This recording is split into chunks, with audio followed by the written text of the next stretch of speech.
Thank you for joining us this evening for the value of becoming an organic certified farmer. It is going to feature a veteran in some sense of being a organic certified farmer, Miss Holly Whiteside with Against the Grain Farm. She's been organically farming for about 14 years with her partner. So I will be passing it over to her to explain her history of with being an organic farmer. But before I do so, I do want to thank our partners with Top in Organic in Florida, organic growers who made this event possible with their support through the Department of Agriculture's Transition to Organic Partnerships program. So, with that said, I am going to go to our next slide, and Holly, you can introduce yourself. Great. Yeah. Thanks so much. I'm happy to be here and happy to share our experiences with being a certified organic farm.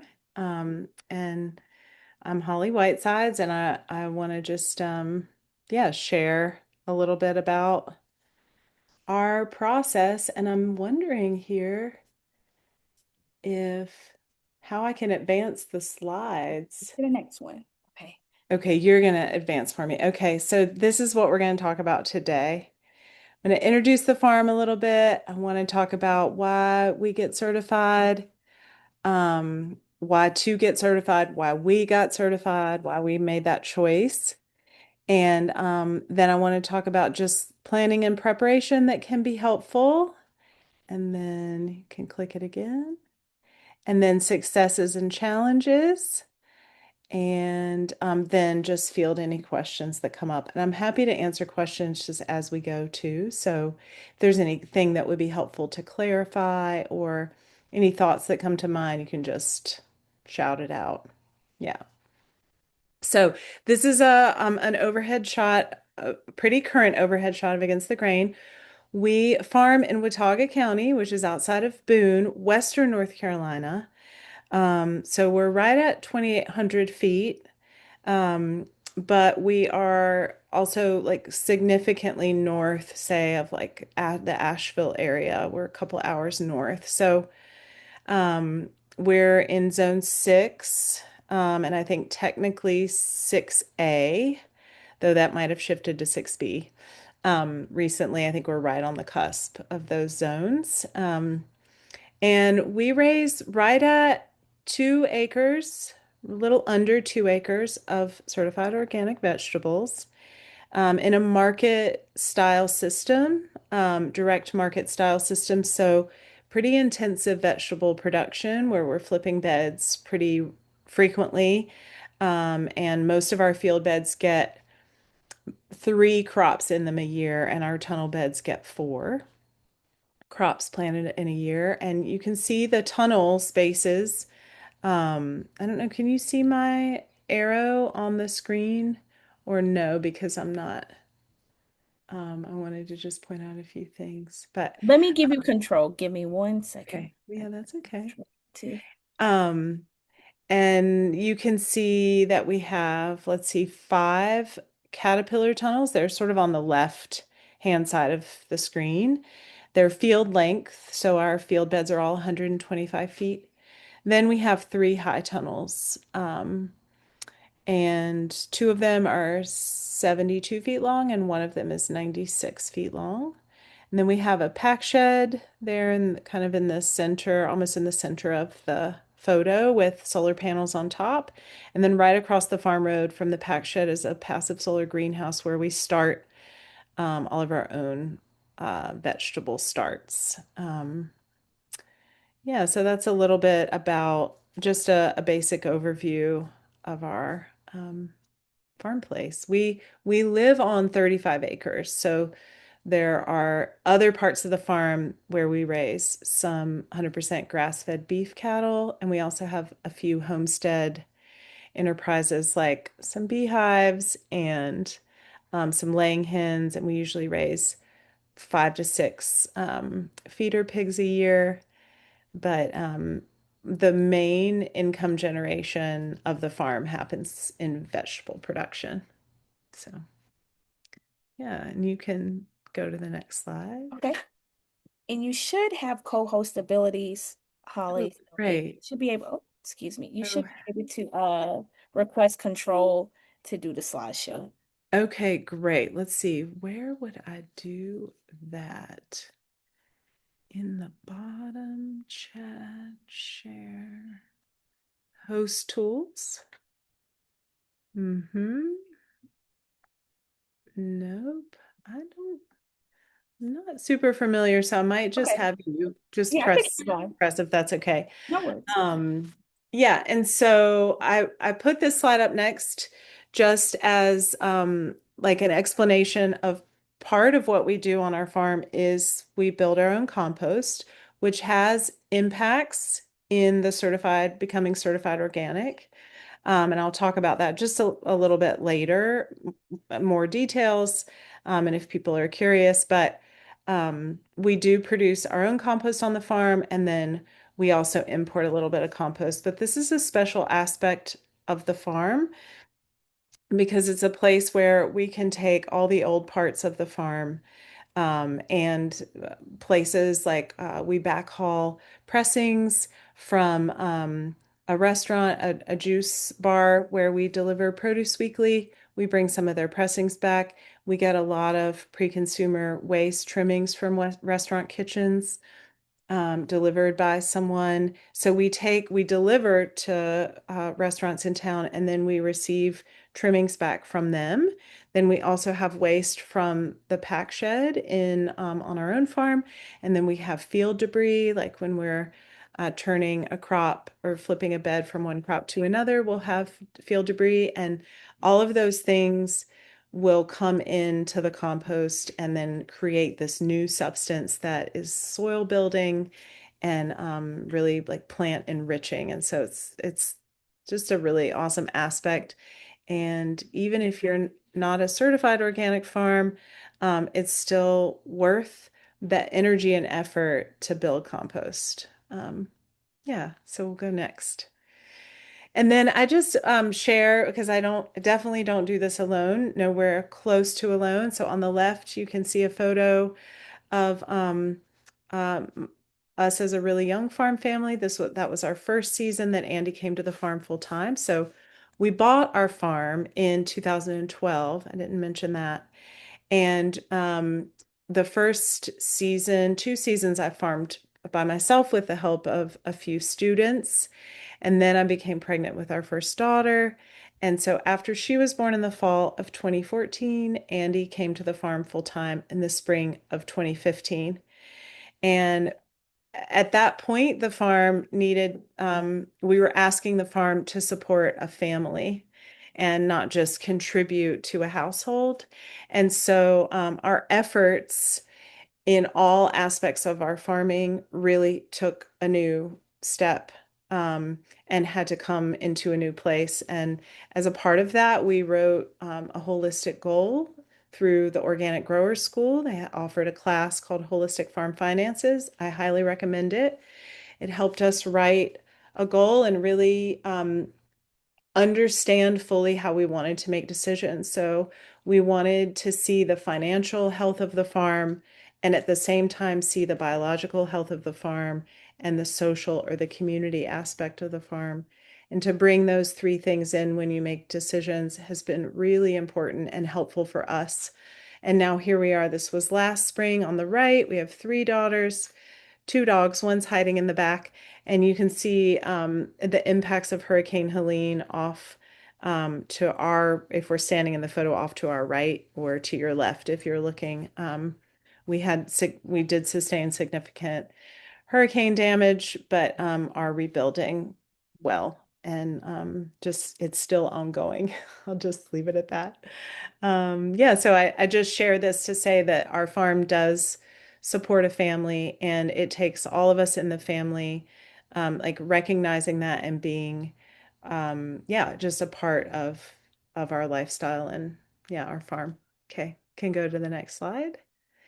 And then I put up a photo of our farm crew because, yeah, this is just really crucial as an organ of the farm, as a part of our farm organism. And anywhere, we typically have anywhere from 6 to 7 people full time and another like 6 to 7 people part time every season.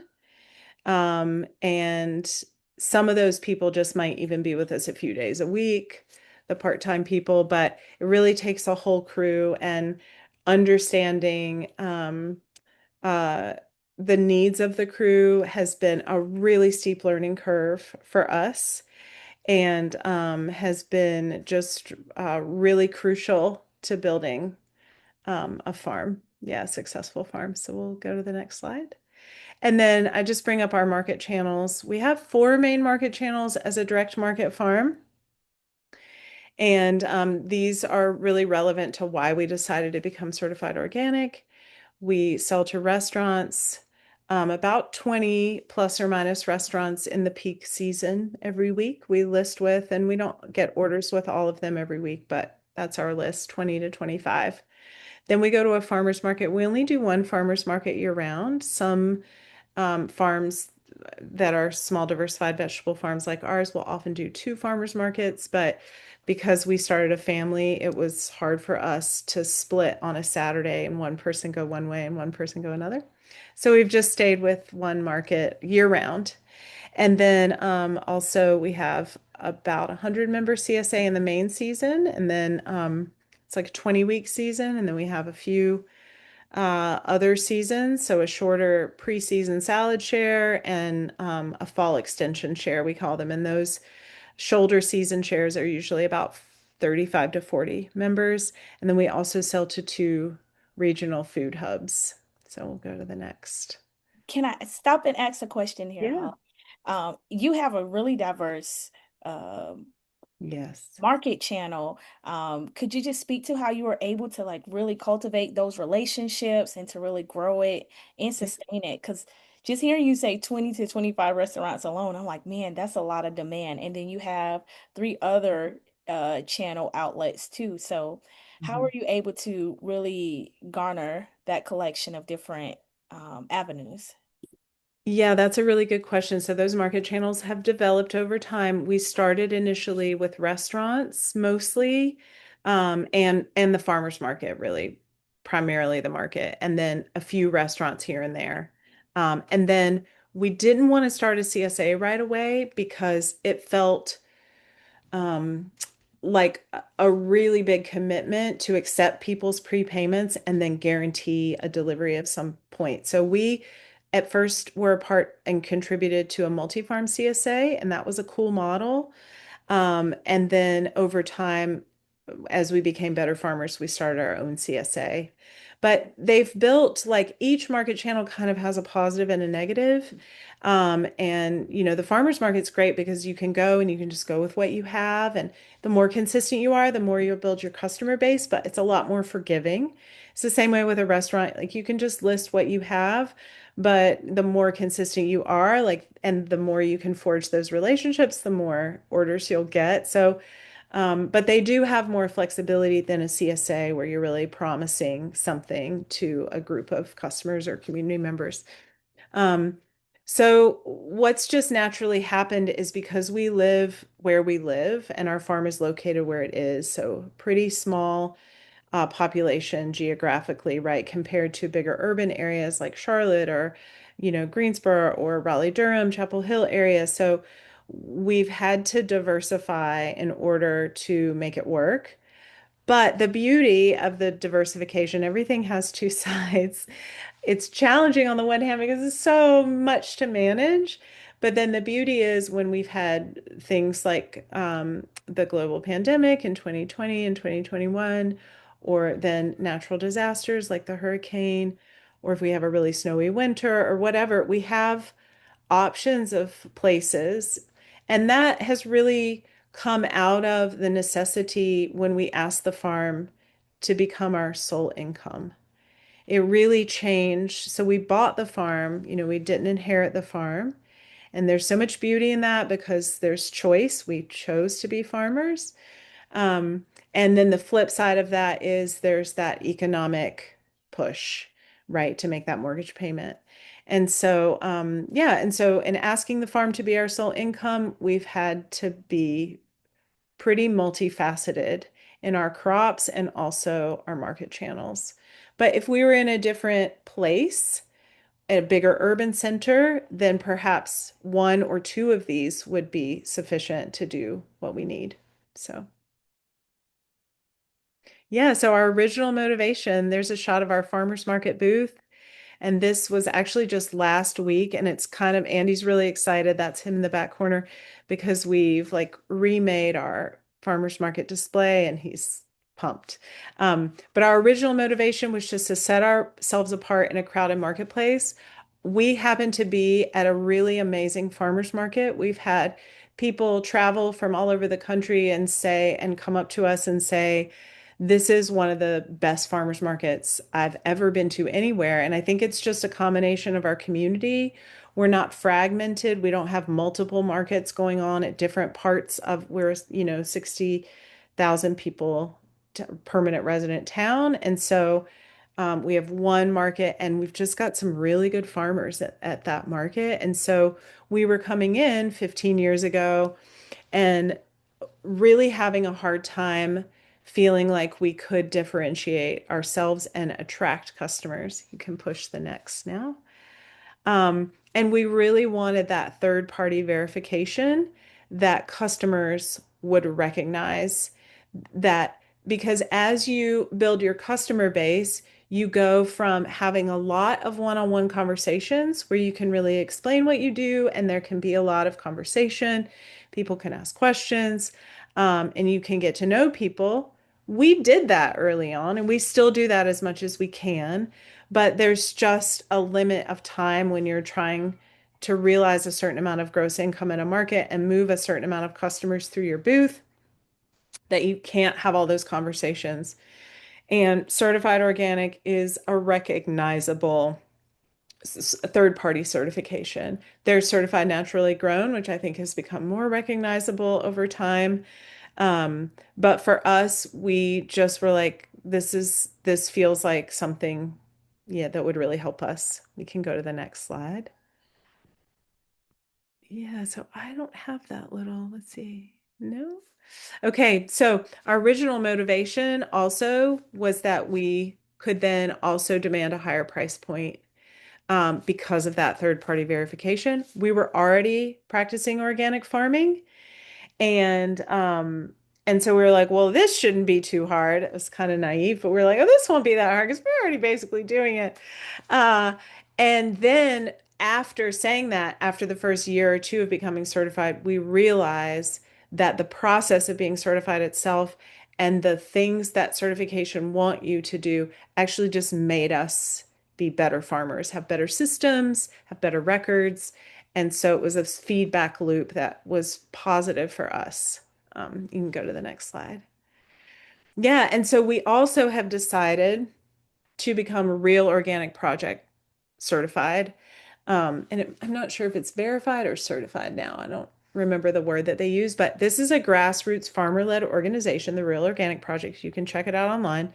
It has really become a response to the corporate influences on the National Organic Program or the NOP, which is the governing the rules. The National Organic Program is like the rules that the USDA puts out that then different certifiers refer to certify are you as a farm following those rules.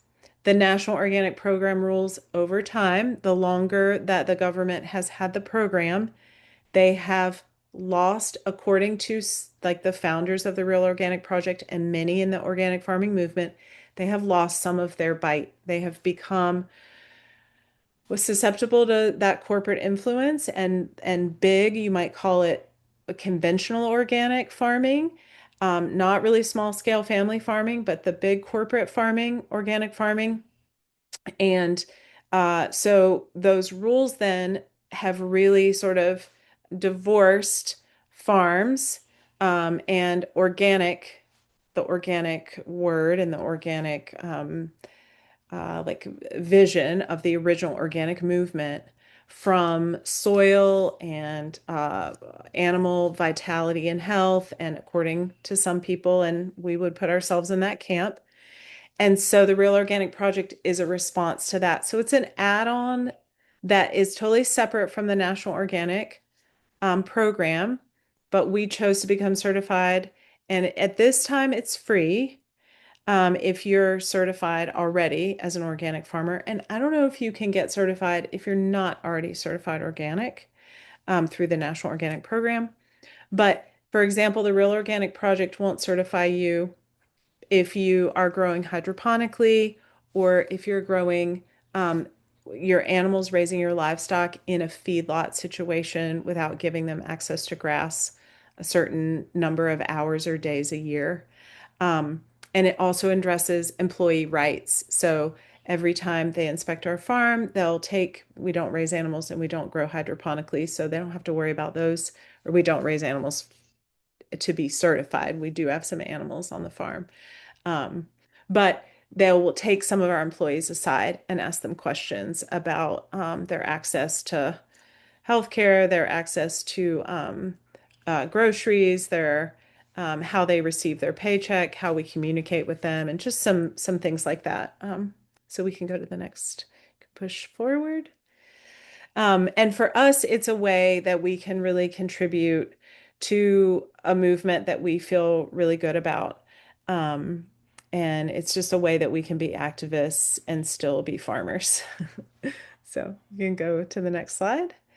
So just a little bit about planning and prep. So um, the first thing you want to do is choose a certifier. And for us, there were several different things that we considered. One was that we wanted to find a certifier in our time zone. And why is that important? Because sometimes if you have an issue or if you need to get something added to your input list, which is the list that your certifier will keep, you'll update it annually, but they'll keep it, at least the way it works with our certifier. And then we have a special form if we want to get something added. So we have this thing that we're dealing with on the farm, whether it be pest or disease, or we need to, we got our soil test back and we need to now start using this different mineral or amendment that we didn't use in the past. We need to get it added to our input list. We wanted to choose someone that was in our time zone. So if we sent an input request, we would be synced up and not having issues like trying to get in touch with them yeah, just odd times. And we wanted a certifier that had kind of a medium-sized staff.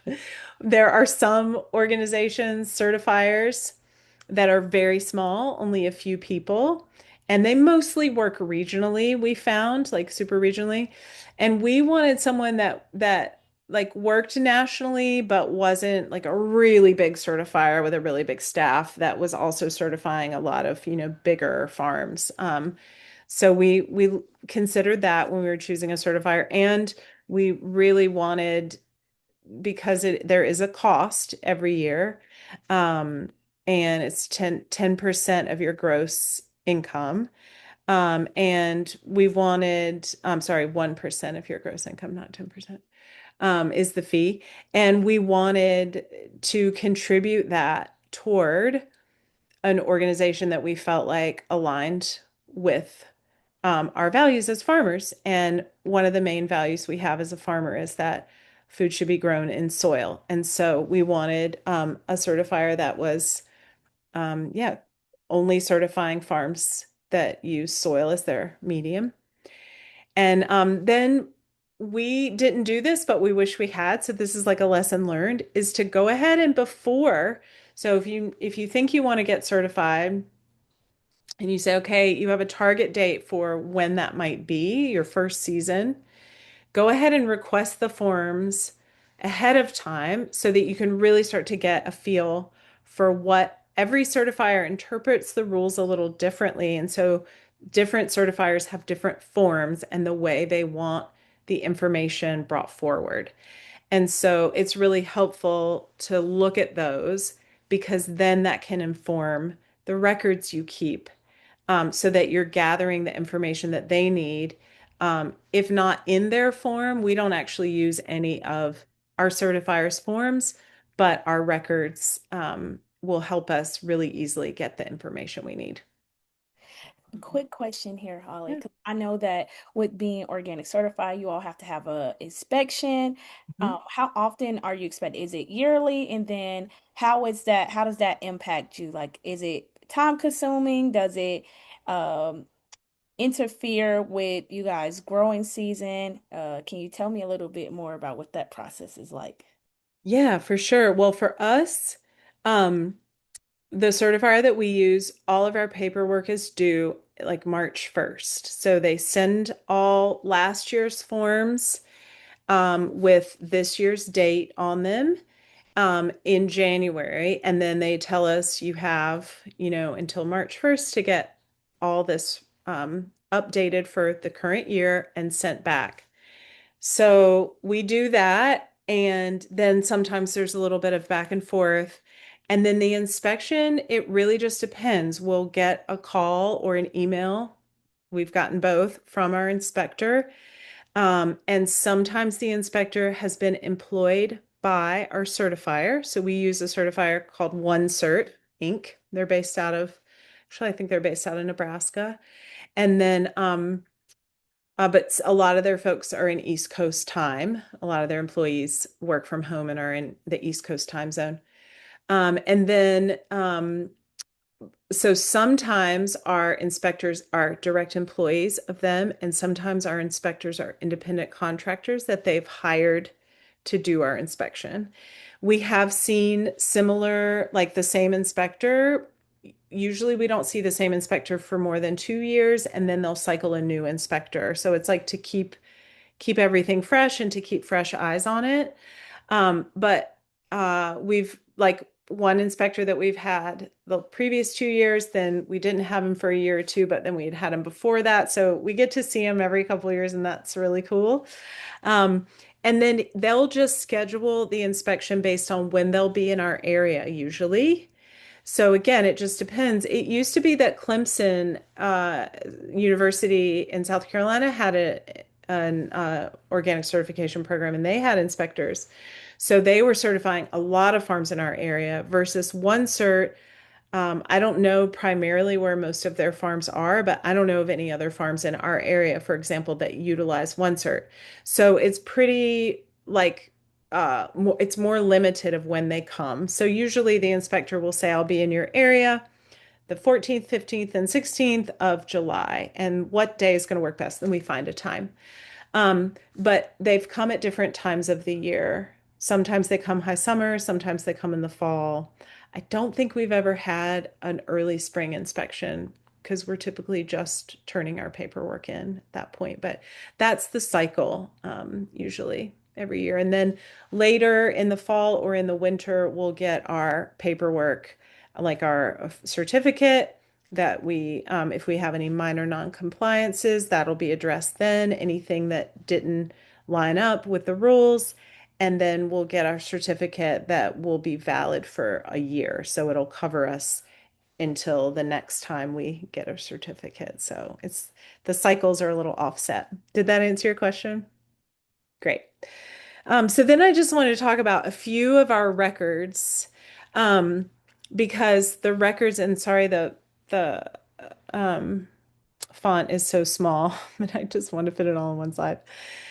So just want to talk about a few of our records and then how these have developed over time, and how they play into organic certification. So we try to make our planting plan or our crop plan um, be a plan and also a record at the same time.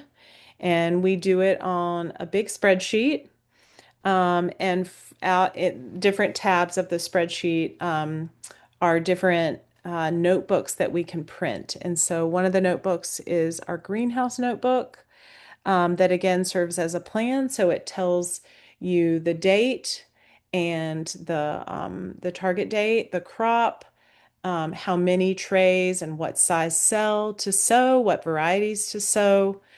And then it has a place to record the actual date you planted it in the greenhouse, and it has a place to record your time. So, certified organic doesn't really care about how long you spend on things, but I really care about that, or we really care about that because we want to be able to compare our crops to each other based on how much time they use. So, that record, for example, the greenhouse notebook is the plan of what we're planting when and has all the details you need to have to be able to plant that crop. But then it also serves as a record of when it got planted because you can write that into that spreadsheet, and certified organic likes to be able to see that, the certifier, the inspector, because they want to know when you plant things, whether it's in the greenhouse and how much you plant.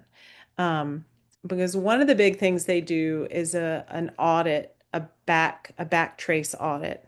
And I can talk about that at the end of these records, but to be able to trace it all the way back to when it was sown. So our crop plan also has another tab in the spreadsheet, a direct seed log for things that are direct seeded, not started in the greenhouse, right, and transplanted, but just direct seeded in the field. So it has target dates for those. It has varieties, how many beds we want to sow, how many rows in a bed, this kind of thing, and any other notes that pertain to that crop in particular.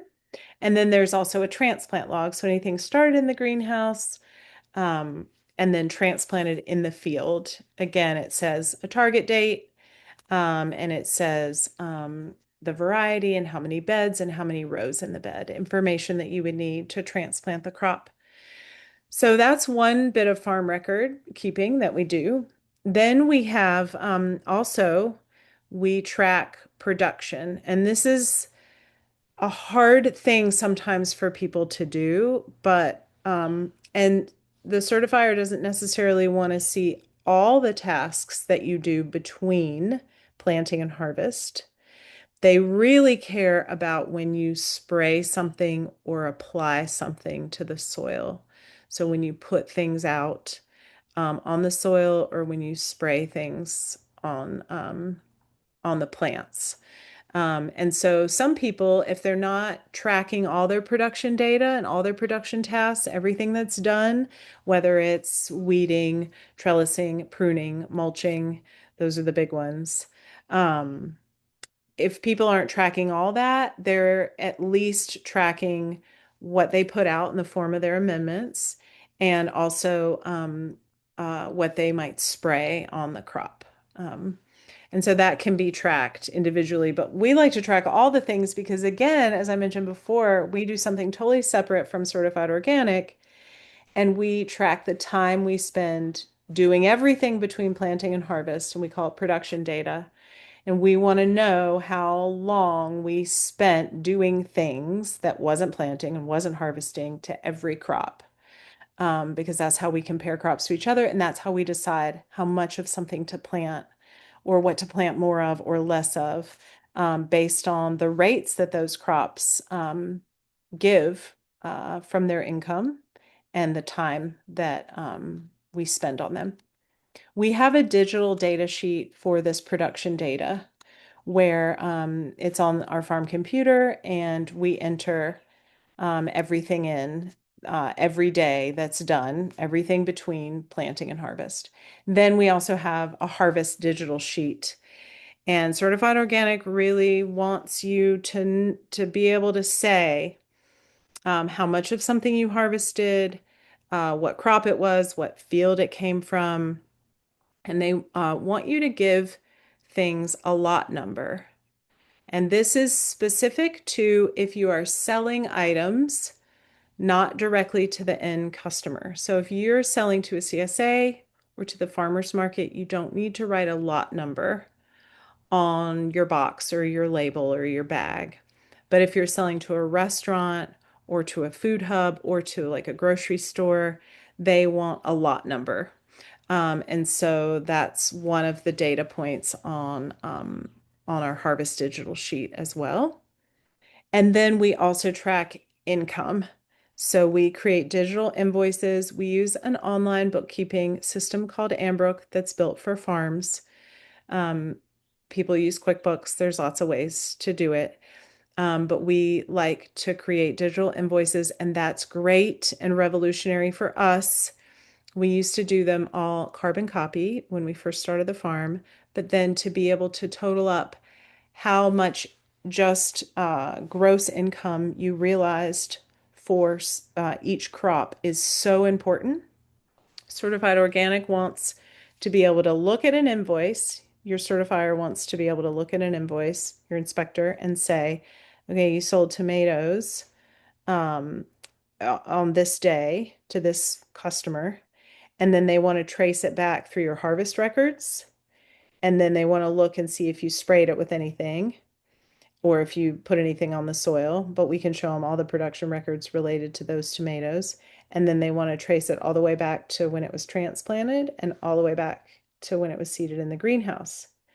So that feels like a lot to be able to do, but, and it is, if you don't keep any records, that's a lot to do for all your crops.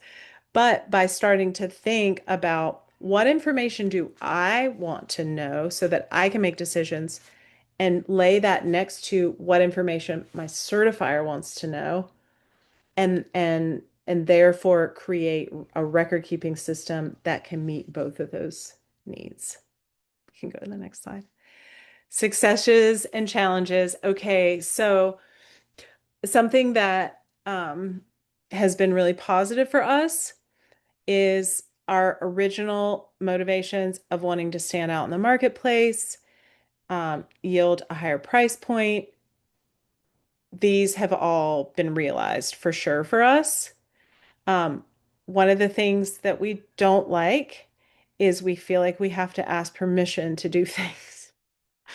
And like, for example, we wanted to start a cloth bag program in our CSA to reduce our plastic consumption. We, in order to use cloth bags in direct contact with our produce, um, I mentioned before we have an inputs list. Another list we maintain for our certifier is something called an equipment list. And on that equipment list, you list everything that you use to grow your vegetables, or your livestock would be the same way.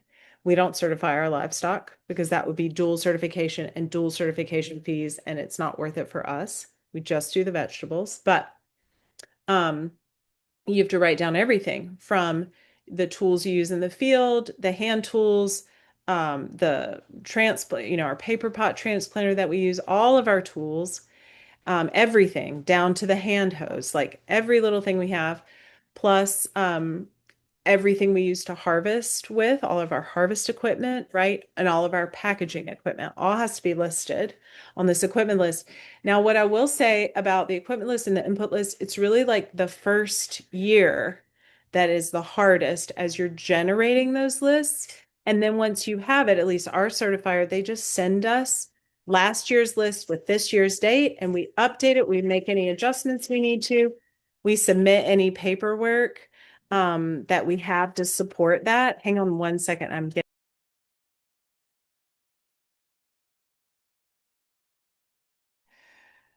my daughter's just counting some change. um, so so you just update it, but include on that list to get the cloth bags on the equipment list, I needed to have paperwork saying that they were food safe and they were certified organic cotton bags, and I had a certificate, but that wasn't enough. I needed to get a statement from the manufacturer of the bags. It had like two funny requirements. It had to specifically state that they weren't treated with anything hazardous, something, something. There was like, the certifier sent me two things that the letter needed to say. So I sent the certifier then the copy of the bag's organic certificate and a letter from the manufacturer with those two things specifically in the letter and signed by a representative of the manufacturer, and that worked. But it's like we want to do this thing, we want to become plastic free, but it's like this feeling of like asking permission that's sometimes hard if you see it as glass half empty. If you see it as half glass half full, you're raising your integrity. it's like the process is asking you to go through all the steps to really make sure that what you're doing is really actually what you want to do, that those bags are, they don't just say certified organic, but they really are, and they're clean in this way, and they're not going to contaminate your food. But when we initially made our equipment list say, it was like we had to get letters from Uline saying that the plastic bags that we order from them are food safe. We had to get, letters from all the suppliers of our wax boxes and other packaging equipment. So, and then of course there's the initial or the additional expense of your annual certification fees and paperwork and time. So I will say now, our first season becoming certified was 2016. We weren't initially certified when we bought the farm in 2012. And for us, the decision was really, like I said, standing out in the marketplace. And once Andy came to the farm full time, we really realized he came in the spring of 2015. And so then by the spring of 2016, we were ready to make that jump. And it was more paperwork in the beginning, for sure, as we were getting our systems on the farm going. But if I had taken a season to look through all the requirements of the certifier and then create records that would meet those needs, it would have been an easier process. But I did that over time, sort of in the process of becoming certified and learning to, also learning to keep good records. And so that would have helped me. Now, for example, this March, when I did all of our paperwork to be certified, it just took me 3 hours. I did it on a Sunday. I did everything they needed and submitted it. It's just mostly revision. And because we're already keeping all these records anyway, we want to know all of this information about our crops because it helps us make our decisions for our business. It sounds like from what you were just saying, Holly, that someone really could benefit, like even if you're at the point of saying, okay, I want to become organic certified, if they could, before they start the process of going through the certification, taking that time and seeing what can I get in order so when I do start going through Yes. the process to becoming certified, I don't feel overwhelmed. Because that was one of my questions. Like, I've heard people say, the cost for it, and then it's just very time consuming. But if you just maybe like plan and pace yourself out to, okay, I know I want to make this step. What are some things that I can do to prepare myself for when I'm actually going to leap into this new endeavor? Exactly. And at the same time, what has helped us stay motivated is feeling like we are contributing to an organization, one cert, that is aligned with our values. And that has really helped in the times where we're like, okay, here we go again, you know? So, yeah, let's take the next slide. And yeah, so that's really what I have. And I just, I like to just close by holding a lot of gratitude for people who are choosing to engage in agriculture in whatever way, whether it's part-time, full-time, on the side, in retirement, as a hobby, like whatever it is, because it takes to build resiliency in a food system, it takes a diversity. And that is just really powerful to make the choice to step into something that isn't always easy. And so I just like to say thanks to my fellow farmers for being alongside of me in this journey of farming, with all its ups and downs. And thank you, Holly, for just being a champion in this space, for really not only saying these are the values that we have, but really living up to that and setting the expectation for yourself, for your farm, and for your children who get to see, like, here is the reward of really committing to something and really doing it with genuine intentions of bettering the food system. We appreciate all the work that you all are doing, and I appreciate you for giving us this time this evening to just learn about your successes, some of the challenges, and just your overall experience of being an organic farmer. So thank you. Yeah, thank you so much. Do you have any other questions that would be helpful? I'm so glad you asked, like all, as I was presenting, that was helpful, but if you Yeah. anything else? No, I had a list. I actually had a list of questions that I thought would be relevant, but as you were talking, I was like, okay, check that one off. So Yeah, cool. those Great. questions did get checked as we were going, but I really appreciate the time and just the wisdom that you've shared with me this evening. So thank you. Oh, yeah. Well, thank you so much. I appreciate it.